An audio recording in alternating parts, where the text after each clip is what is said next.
solamente el versículo 10 y el verso 12. Amén. Gloria a Dios. Así que, si usted tiene ese salmo ahí, vamos a dar lectura a estos dos versículos de este salmo. Este salmo fue escrito por el patriarca Moisés. Siempre pensamos, todos los salmos son de David, pero no es así. Dice así la Biblia: los días de nuestra edad son 70 años, y si en los más robustos son 80 años. Con todo, su fortaleza es molestia y trabajo. Y hay un porqué. Porque pronto pasa y volamos. Pasemos al versículo 12. Dice: enséñanos de tal modo a contar nuestros días que traigamos al corazón sabiduría. Padre, muchísimas gracias te damos por tu palabra. Gracias porque se ha orado por mí y de verdad que necesitamos tu respaldo, Señor. Que la gracia de Dios obre mientras se predique tu palabra. En el nombre de Cristo Jesús. El tema es un poco extenso. La buena inversión de tu corto tiempo de vida vale mucho más de lo que puedas imaginar. Lo voy a repetir: la buena inversión de tu corto tiempo de vida vale mucho más de lo que tú puedas o de lo que podamos imaginar.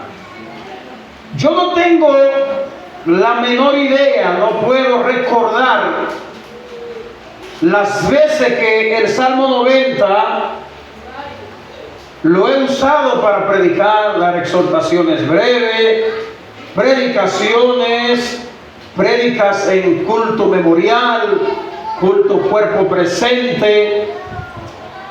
Y han sido tantas las veces que he usado este salmo que la verdad es que yo no recuerdo cuántas veces lo he usado. Pero la Biblia dice que la palabra de Dios son nuevas cada mañana. Hay un hombre, me parece que Wilfred, no sé, no recuerdo bien. Dice la historia que este hombre leyó la Biblia completa 200 veces. 50 de ellas la hizo de rodillas. Yo creo que se ha leído acerca de ese señor. Un hombre de Dios. Lo que le quiero decir con eso es que la Biblia, la palabra de Dios, no cansa ni agota.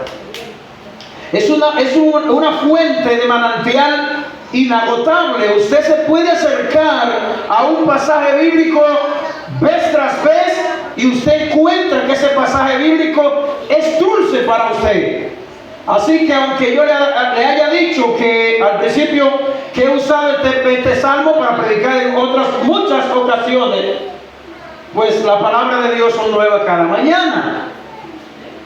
Y la verdad es, hermano, que yo puedo observar en la mayoría de las personas que no conocen a Dios, en la manera que actúan, la manera en la que viven, en la que se conducen en la vida. A mí me da la impresión de que muchas personas piensan que es eterno en la vida.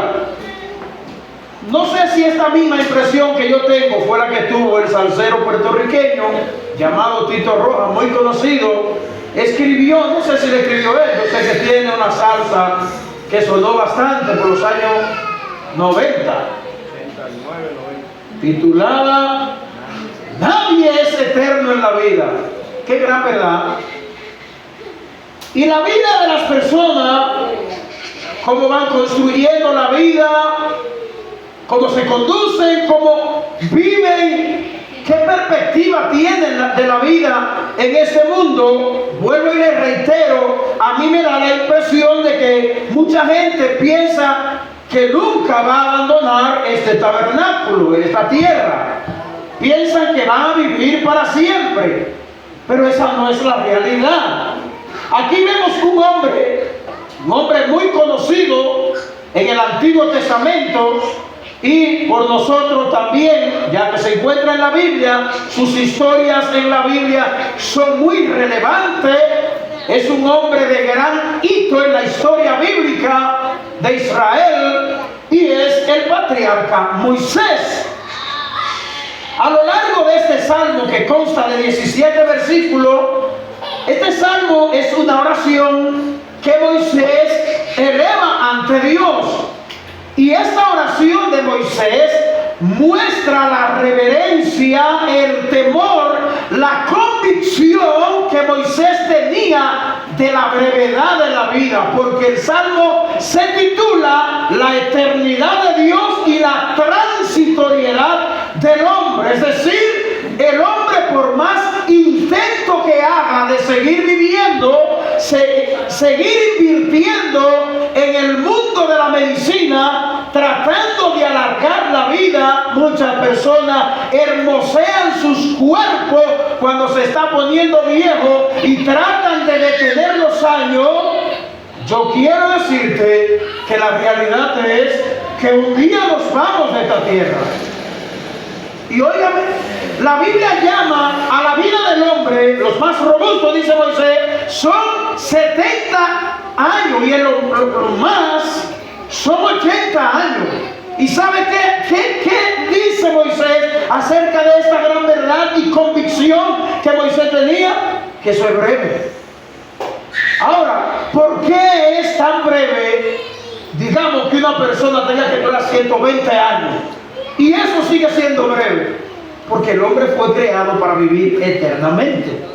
La Biblia dice: he aquí yo he puesto eternidad en el corazón del hombre. El hombre, cuando Dios lo creó, cuando Dios pensó en crearte a ti y crearme a mí, Él pensó en que tú y yo vivamos para siempre. Pero no solamente eso, Dios pensó en colocar en el planeta Tierra todas las cosas que tú y yo necesitamos. Íbamos a necesitar para vivir toda la vida.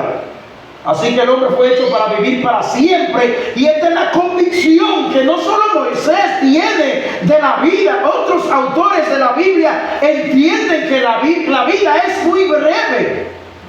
Por allá por Santiago capítulo 4 versículo 13, Santiago centra una breve porción allí en esta carta a hablar acerca de la brevedad de la vida y trayendo al hombre a reflexionar, ya que el hombre tiende a hacer planes para el mañana y planes para el futuro. Y dice, veamos ahora lo que dicen, estoy citando a Santiago, aquellos que dicen: hoy y mañana iremos a tal ciudad y traficaremos y ganaremos. Y oiga lo que dice el autor bíblico: cuando no sabemos qué será de mañana. Ninguno de los que estamos aquí sabe si se va a morir mañana. Nadie lo sabe, pero cualquiera de nosotros mañana puede amanecer muerto. Ahora bien, lo más importante de eso es que tú hayas creído de verdad en Cristo Jesús como tu Salvador. Y Santiago dice: cuando no sabéis qué será del día de mañana. Oiga lo que dice: cuando deberíamos decir, si Dios quiere, iremos a tal ciudad y haremos lo que sea, para pasear el pasaje. La vida del hombre es breve en esta tierra. La vida de nosotros los seres humanos es bastante corta. ¿Y sabe qué? Hay que aprovecharla. Hay que saber aprovecharla. Y una de las frases de esta oración que más llama mi atención es en el versículo 12, cuando Moisés dice: enséñanos de tal modo a contar nuestros días, de manera que traigamos al corazón sabiduría. El corazón de los seres humanos necesita sabiduría para vivir, para guiarse en la vida, para conducirse en la vida. Moisés entiende que nuestros días son cortos, son breves. No hay forma de creer lo contrario. No hay manera de revertir esta realidad. Es que somos breves en esta tierra. Bueno, piensa en las personas que vivieron 200 años atrás. Ya no quedan solos en el planeta Tierra. ¿Y cómo uno sabe eso? ¿Caminaste todo el planeta ya atrás del pastor y investigaste eso? No. Es que nadie puede decir ahora mismo que tiene 200 años de vida y que existe. Eso es fuera viral en las redes sociales hoy. De manera que este autor, Moisés, está conviccionado de una realidad que Dios quiere que tú y yo estemos convencidos de ella, hermano. Si Moisés vivió en la antigüedad, no tenía el Nuevo Testamento, no conoció a Cristo, la revelación que tú y yo tenemos de Dios en la Biblia, ellos no la tenían, ni la tenía David, ni la tenía Moisés, ni la tenía Job, ni la tenían otros hombres de Dios en la Biblia, en el Antiguo Testamento. Y fueron hombres que cuando tú te acercas a leer sus escritos en el Antiguo Testamento, tú te quedas con la boca abierta. Ejemplo, escuchamos expresión de hombres como Job. Jehová dio en un momento en el que a Job se le quitó todo, la salud, los bienes que tenía, todo.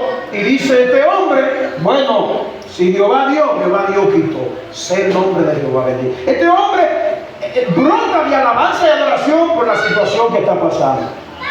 Y tú y yo tenemos la mayor revelación que puede tener un hombre. ¿Cuál es? Cristo. No hay mayor revelación que tú y yo podamos conocer que a Cristo nuestro Señor. Yo quiero decirte, hermano, que después de la caída del hombre, de manera absoluta, oiga bien, todo cambió. Todo ha cambiado. Y cuando hablamos de la caída del hombre, si alguien no entiende esto, nos estamos refiriendo nada más y nada menos que a la desobediencia de nuestros primeros padres, Adán y Eva. A eso nos referimos cuando hablamos de la caída. Entonces, después que Adán y Eva desobedecieron a Dios, le dieron entrada al pecado en el planeta Tierra, todo cambió de manera absoluta, hermano. Y eso es algo muy triste para el planeta Tierra. Todo el caos que vive la Tierra hoy, todas las situaciones adversas, guerra, de control en la naturaleza, que tú y yo nos pongamos viejos y tengamos que morir, esto es consecuencia del pecado que Adán y Eva le dieron entrada a este mundo por medio de la desobediencia, del cual Dios le había dicho: no coman de tal o cual árbol, porque el día que coman de él, ciertamente morirán. Y eso no se ha detenido. La boca de Dios lo dijo, hermano, y no hay forma de que eso sea revertido. Pero volviendo a lo que ya mencioné, ¿qué queremos decir? Que todo cambió. ¿A qué nos estamos refiriendo nosotros cuando nosotros afirmamos junto con la Biblia al decir que todo cambió? Es decir, al principio las cosas no eran como son ahora. Tú y yo no funcionábamos como funcionamos ahora. ¿Y por qué nos mencionamos nosotros? Porque nosotros somos parte de la creación de Dios. Y cuando Dios hizo a nuestros primeros padres, las cosas funcionaban perfectamente. Todo ha cambiado, mi amado hermano. ¿Y qué ha cambiado? Cambió lo perfecto a lo imperfecto. Lo que era perfecto ha cambiado. ¿Qué era perfecto? Por mencionar alguna cosa, tu salud era perfecta. La comunión que tú tenías con Dios, o que teníamos los seres humanos con Dios, era perfecta. Las cosas que nos comíamos eran perfectas, no nos hacían daño. No había enfermedad que pueda intervenir en la raza humana. Todo estaba a la perfección. Es más, el hombre era inocente. Cuando Adán y Eva estaban en el huerto del Edén, ellos estaban desnudos y ellos no se avergonzaban, dice la Biblia, porque estaban en un estado de inocencia. No había forma de pecar. Todo cambió. El ser humano, que era perfecto, ahora es imperfecto. De ser seres inmortales, es decir, la muerte no podía con nosotros, pasamos automáticamente a ser seres mortales. Pasamos de tener una comunión nítida intimidad, sin que nada lo interrumpa, con Dios pasamos a tener una comunión manchada. Es más, es tan manchada nuestra comunión con Dios que la Biblia, los autores de la Biblia tienen que referirse con expresiones como esta. Si cuando tú pides, si pides no recibes porque pides mal. Cuando tratamos de tener comunicación con Dios y diálogo con Dios, si no estamos alineados a la palabra de Dios, hermanos, si no hemos sido regenerados de verdad por Dios, si no hemos nacido de nuevo, nuestra comunión con Dios es manchada. Oh, poderoso es el Señor. Todo cambió. Lo perfecto cambió. De ser seres llenos de la plenitud, venimos a estar vacío, hermano. Y ese vacío solamente lo puede llenar un solo ser. No lo llena la riqueza, no lo llena la fama, no lo llena un viaje a otro país del mundo que sea más próspero que el nuestro. No lo llena nada de lo que podamos poseer en este mundo. Ese vacío solo lo llena nuestro bendito Señor y Salvador Jesucristo. Entre otras cosas que fallan en la vida después de la caída, que pudiéramos mencionar, pero no. Y esta fue, mi querido hermano, la convicción que llevó a Moisés a escribir este salmo y pedir, añadir sabiduría a su corazón. Lo primero que veremos es la realidad de nuestra brevedad en este mundo. Veamos el versículo 10. Los días de nuestra edad son 70 años. Y si en lo más robusto, o sea, si te dan una ñapita, y esto en sentido general, porque pudiera alguien estar sentado ahí pensando, bueno, pastor, pero explíqueme, yo como con gente que ha muerto de 90, 95, 98, 99, de 100, pero eso es una minoría. El promedio de vida que Dios le dio al hombre, y la Biblia no se equivoca, es de 70, 80 años. Y en lo más robusto, 70, lo más robusto, 80. Entonces, aquí en este versículo, leyéndolo de nuevo, vemos esa realidad, la realidad de lo breve que nosotros somos en este mundo. Los días de nuestra edad son 70 años, si en lo más robusto son 80 años, y con todo, su fortaleza es molestia. O sea, el que tiene fortaleza a lo largo de esa edad, lo que está diciendo Moisés, con toda la fortaleza que podamos tener a lo largo de esos años, es molestia y es trabajo. ¿Y por qué? Porque pronto pasan y volamos.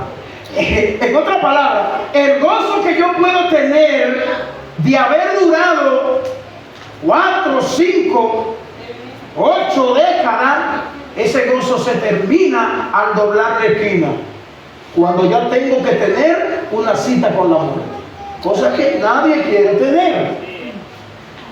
Moisés en este salmo eleva a Dios probablemente una de las oraciones más importantes que un ser mortal en esta tierra le puede hacer a su creador y dueño de la vida y el sustentador de todo. Esta es una oración sabia, hermano. Esta es una oración inteligente. Oración inteligente no es que yo le diga a Dios, oh Señor, permíteme lograr tal o cual cosa. No. Una oración inteligente, pueden ser las oraciones legítimas. No es pecado pedir una casa en oración. No, la Biblia no dice que eso es pecado. No es pecado, es más, no es pecado pedirle al Señor, súpleme para comprar ropa. No, nada de eso es pecado.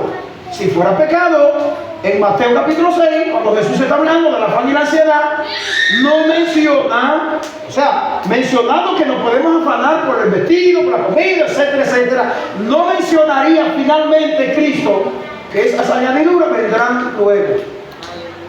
O sea, Dios entiende que esas añadiduras son provisiones que Dios nos da.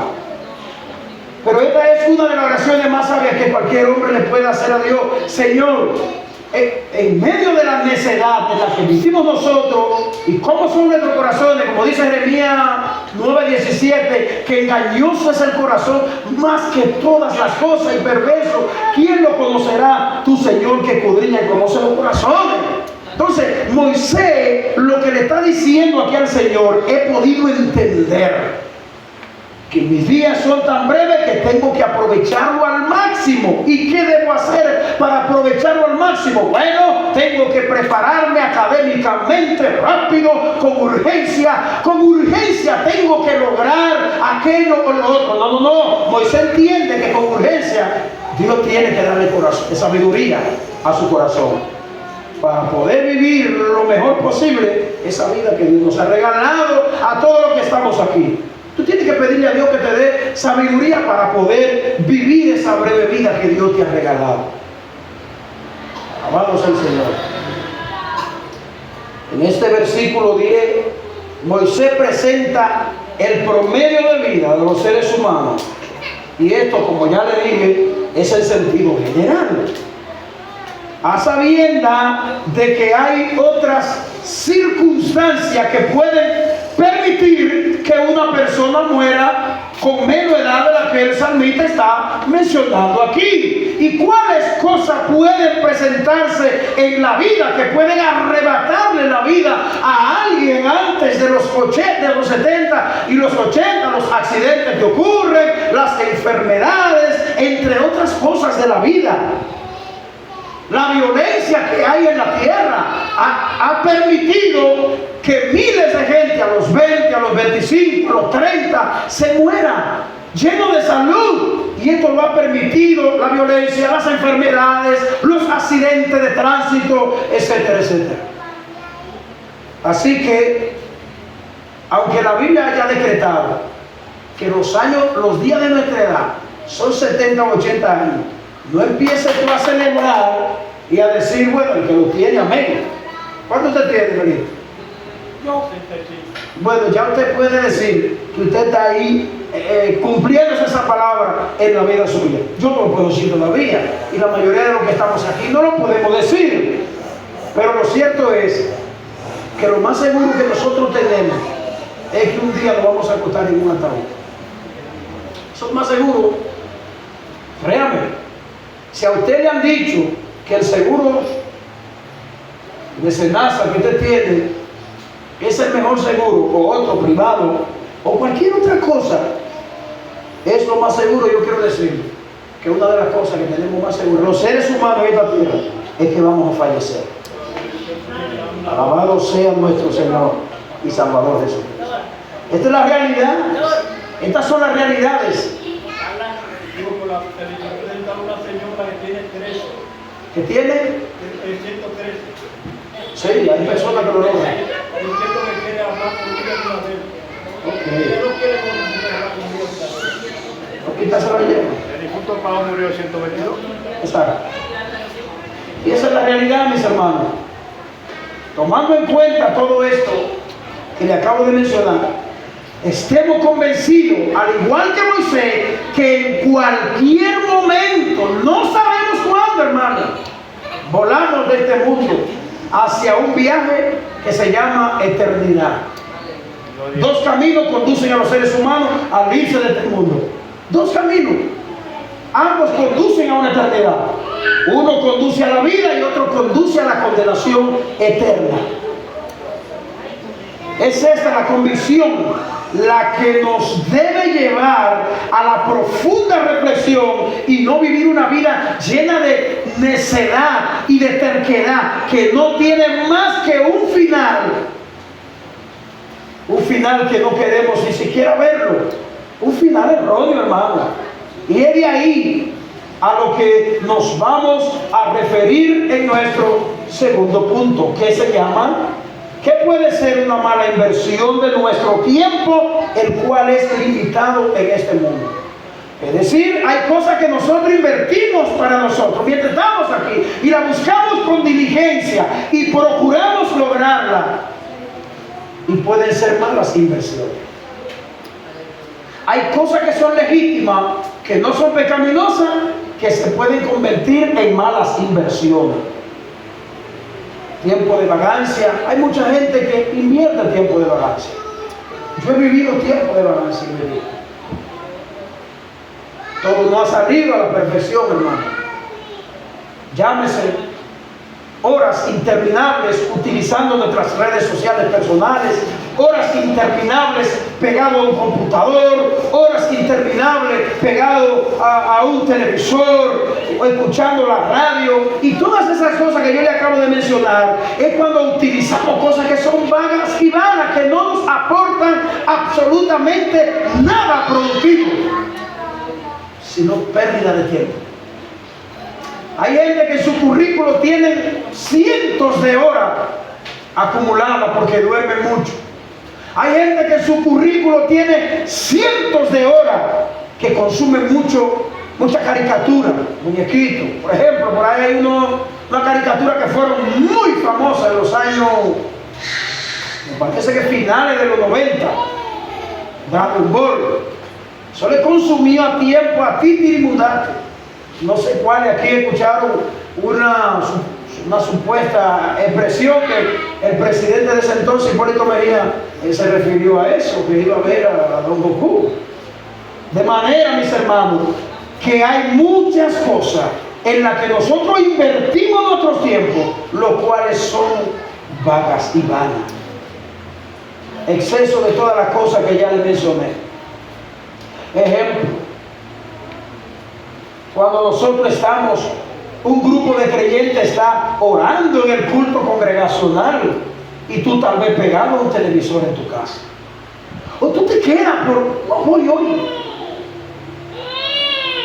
O cuando tú inviertes tu tiempo en prepararte de una manera excesiva en lo académico, y eso no está mal. No, eso no está mal. Ahora bien, por último, en este punto, escuchen lo que me quiero referir. Una gran mala inversión en un creyente es invertir en conocer toda la sabiduría de este mundo, saber demasiado de esta tierra y mucho menos de Cristo y de su palabra. Si hay algo que usted tiene que tener ansia de conocer, de empaparte, de estar inundado, y si de repente te preguntan por Cristo, alguna referencia, tú te estés listo para responder de inmediatamente: sí, ese fue, yo lo conozco, mi Señor fue el que murió en la cruz del Calvario.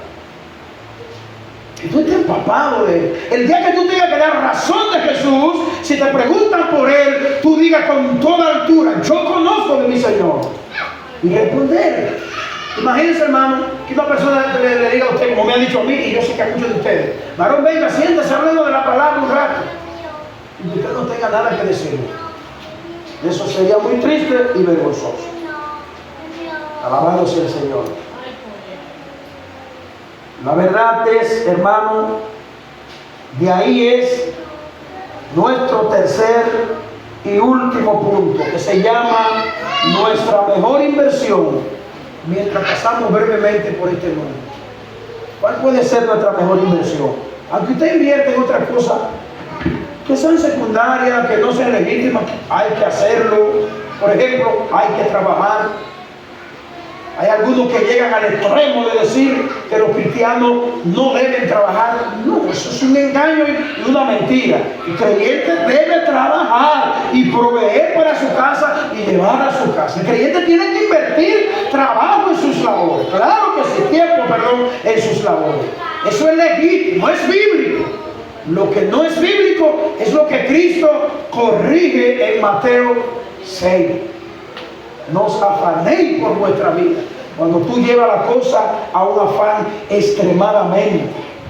Y nuestra mejor inversión mientras estamos en este mundo, tristemente, referirnos a lo que nos vamos a referir. Nuestra naturaleza nos inclina a buscar y a aferrarnos a las cosas que son de este mundo temporal. Así somos, así soy. Así somos. Nuestra naturaleza nos inclina, nos obliga. La plata, el oro, la fama, la grandeza humana nos atrae. ¿Por qué usted cree que una gente se mata por ocupar un puesto político? ¿Por qué usted cree que una gente, si tiene que vender un país completo, lo vende con tal de ser presidente? ¿Por qué usted cree que lo hace? ¿Por qué usted cree que una gente, si tiene que mentir y con esa mentira se van a morir 20, se le importa si va a lograr algo. Si va a llegar a ser diputado, si va a llegar a ser senador, y si tiene que engañar para llegar, ¿por qué lo hace? Porque esas son las cosas que atraen a los seres humanos.